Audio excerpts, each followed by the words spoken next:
Hello friends, तो कैसे हैं आप लोग। स्वागत है आपका हमारे जावास्क्रिप्ट वीडियो ट्यूटोरियल में। आज हम एक बहुत ही इंटरेस्टिंग और इम्पोर्टेंट टॉपिक पे बात करेंगे, जावास्क्रिप्ट रेगुलर एक्सप्रेशन, जिसे रेजेक्स भी कहा जाता है। रेगुलर एक्सप्रेशन एक पावरफुल टूल है जो हमें टेक्स्ट में पैटर्न सर्च, मैच और मैनिपुलेट करने में मदद करता है। इससे वेब डेवलपमेंट और भी इजी और एफिशिएंट हो जाता है। तो चलिए शुरू करते हैं। तो सबसे पहले देखते हैं रेगुलर एक्सप्रेशन क्या होता है। सोच के देखिए कि रेजेक्स एक स्पेशल सर्च टूल है, जैसे एक मैग्नीफाइंग ग्लास जो किसी स्ट्रिंग में स्पेसिफिक पैटर्न ढूंढने में मदद करता है। जैसे अगर आप किसी किताब में सभी वर्ड्स जो ए से स्टार्ट होते हैं ढूंढना चाहते हो, तो मैनुअली सर्च करने के बजाय एक रेगुलर एक्सप्रेशन आपके लिए ये काम ऑटोमेटिकली कर सकता है। अब चलिए देखते हैं कि रेगुलर एक्सप्रेशन क्यों यूज़ करें।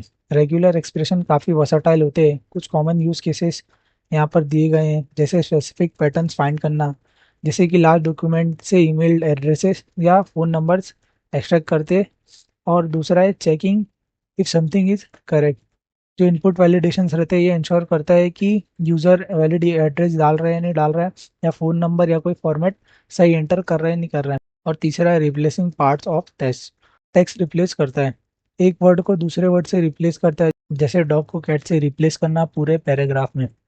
रेजेक्स का पैटर्न एक ब्लूप्रिंट की तरह होता है। जावास्क्रिप्ट इस ब्लूप्रिंट का यूज़ करके टेक्स्ट से मैच फाइंड करता है। यहाँ पे आप बेसिक सिंटेक्स देख सकते हैं। यहाँ पे हमने कॉन्स लिखा है, ये कीवर्ड है, और यहाँ पे हमने वेरिएबल का नाम डाला, और ये इसका पैटर्न होता है।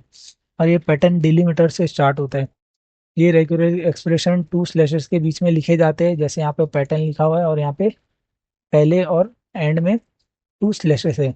अब चलिए देखते हैं कि ये सिंपल मैचिंग के कुछ एग्जांपल्स और कोड है रेजेक्स का यूज़ करके।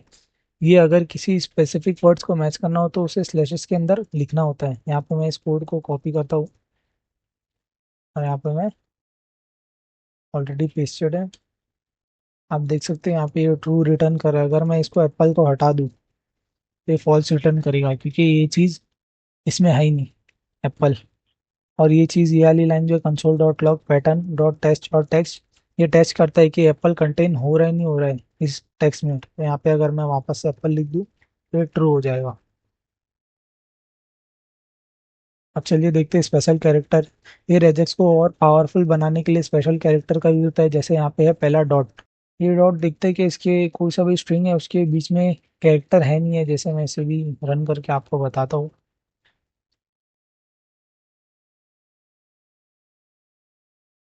यहाँ पे आप देखिए ट्रू रिटर्न कर रहा है, क्योंकि ए और बी के बीच में एक सी है। अगर यहाँ पे मैं एक और एक डॉट डाल दूंगा तो ये फॉल्स रिटर्न करेगा, क्योंकि यहाँ पे बीच में दो वर्ड नहीं है, सिर्फ एक ही वर्ड है।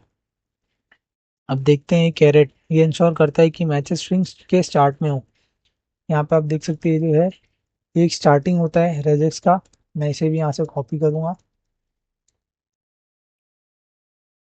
और इसे यहाँ पे पेस्ट करता हूँ। ये भी ट्रू रिटर्न कर रहा है, क्योंकि हेलो यहाँ पे स्टार्टिंग में है। और अगर मैं इस हेलो को हटा के मैं यहाँ पे अगर लिख दूँ तो ये फॉल्स आएगा, क्योंकि ये हेलो स्टार्टिंग में नहीं है। अब चलिए देखते हैं कुछ डिजिट्स के रेजेक्स पैटर्न। यहाँ पे मैं इसे भी कोड कॉपी करता हूँ। यहाँ पे ये ट्रू रिटर्न कर रहा है, बिकॉज इसमें यहाँ पे डिजिट्स है। अगर यहाँ पे मैं ए बी सी लिख दूँ तो यहाँ पे फॉल्स आएगा, क्योंकि ये जो स्लैश और डी है ये चेक करता है कि स्ट्रिंग या वेरिएबल में वहाँ पे डिजिट है या नहीं है। और वैसे ही नॉन डिजिट्स के लिए यहाँ पे कैपिटल डी यूज होता है। जैसे अल्फ़ाबेटिकल से, तो यहाँ पे मैंने कैपिटल डी लिखा तो ये ट्रू रिटर्न कर रहा है। और अगर यहाँ पे मैं वापस से इसको 1 2 3 कर दूँ तो ये देखिए फॉल्स रिटर्न कर रहा है। अब चलिए देखते हैं वाइट स्पेस के लिए कौन सा रेगुलर एक्सप्रेशन यूज होता है। मैं इसे भी यहाँ से इस कोड को कॉपी करता हूँ और यहाँ मैं इसको पेस्ट करूँगा। ये ट्रू रिटर्न कर रहा है, बिकॉज यहाँ पे स्पेस है हेलो और वर्ल्ड के बीच में। अगर मैं यहाँ से स्पेस हटा दूँ तो आप ये फॉल्स रिटर्न करेगा। ये बैकस्लैश एस ये बताता है कि यहाँ पे स्पेस है नहीं है।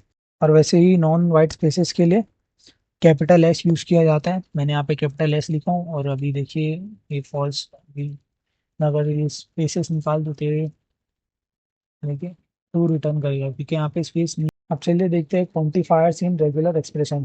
क्वांटिफायर्स ये कंट्रोल करते हैं कि कोई पैटर्न कितनी बार रिपीट हो सकता है। तो इसमें सबसे पहला है एस्टेरिस्क। ये जीरो या मोर एक्यूरेंस को मैच करता है। यहाँ पे आप देख सकते हैं, यहाँ पे हमने लिखा है ए और स्टार पैटर्न में, और यहाँ पे हमने 3A लिखा है क्योंकि ए बार बार आ रहा है तो वो ट्रू रिटर्न कर रहा है। और दूसरा है प्लस, ये वन या मोर एक्यूरेंस को मैच करता है। कि अगर ए और यहाँ प्लस मैंने लिखा हूँ तो यहाँ पे सेम ऐसी 3 बार ए है तो ये ट्रू है, क्योंकि यहाँ पे 3 बार आ चुका है। और यहाँ पे एक भी बार नहीं है तो ये फॉल्स रिटर्न कर रहा है, क्योंकि एक या उससे भी ज्यादा अपेरेंस को मैच करता है। अब तीसरा है क्वेश्चन मार्क, ये जीरो या वन अपेरेंस को मैच करता है। यहाँ पे मैंने ए और क्वेश्चन मार्क लिखा हूँ, यहाँ पे अगर देखिए ब्लैंक भी रहेगा तो भी ट्रू रिटर्न कर रहे हैं, जबकि ये वाले में प्लस वाले में ब्लैंक था तो उसमें रिटर्न नहीं कर रहा था, ट्रू फॉल्स रिटर्न कर रहा था, क्योंकि एक ही उसमें था। अब चलिए देखते हैं एक real world example validating an email address का। यहाँ पे मैं इस पैटर्न को कॉपी करता हूँ और यहाँ पे मैं इसे पेस्ट करूंगा। अब देखिए ये ट्रू आ रहा है क्योंकि ये जो वैलिड ईमेल का पैटर्न है वो मैच कर रहा है। अभी पैटर्न के कोड को एक्सप्लेनेशन लिखते हैं। यहाँ पे ये जो इसका कैरेट, यहाँ पे सिंबल होता है जो बिगनिंग ऑफ द स्ट्रिंग बताता है।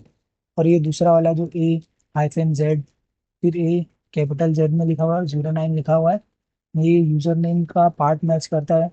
और लोअर केस और अपर केस के डिजिट्स को देखता है। और ये एट द रेट जो है वो यूजर नेम को और ईमेल के पार्ट एट द रेट के बाद के पार्ट को डिफर करता है। और इसके भी आगे यहाँ पे लोअर केस और डिजिट्स और अपर केस को देखता है। और ये वाला सिंबल मार्क करता है कि ये एंड ऑफ द स्ट्रिंग है। तो दोस्तों, जावास्क्रिप्ट में रेगुलर एक्सप्रेशन एक पावरफुल टूल है जो टेक्स्ट मैचिंग, वैलिडेशन और मैनिपुलेशन के लिए यूज होता है। ये एक एसेंशियल स्किल है जो इंटरैक्टिव वेब एप्लीकेशन बनाने में मदद करता है। अगर आपके पास कोई क्वेश्चन है तो कमेंट में जरूर पूछिए। Keep smiling and happy coding. Thank you.